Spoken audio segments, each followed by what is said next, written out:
believest not fulfilled in their season.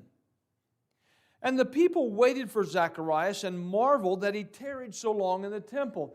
Now remember, at the burning of incense early in the morning, just as the sun is beginning to rise over Jerusalem, many people would gather, and as incense was being burned, symbolic of the prayers of God's people, they would be praying out there. Probably in the court of men would be maybe many men gathered, maybe in the court of women, many women gathered, and they would be praying.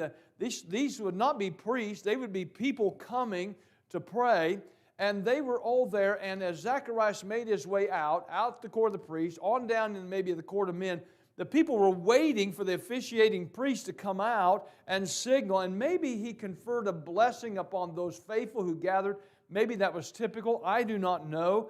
I don't know. I've got a book on the temple, but I've not read anything that would really indicate that there was a certain protocol that the priest who burned incense would have followed after the burning of the incense. But when he went out, apparently he would typically have spoke to them, but on this day he could no longer speak. And he began to try and do the best he could with sign language, and they began to understand that he'd seen a vision in the temple, but he couldn't talk. Now let's go on.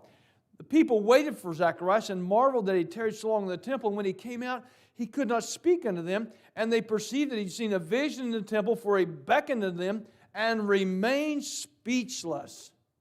Okay, now you and I, we've learned over the years, we've heard this probably many times, that because he doubted or he questioned the words of the angel, he was smitten with dumbness.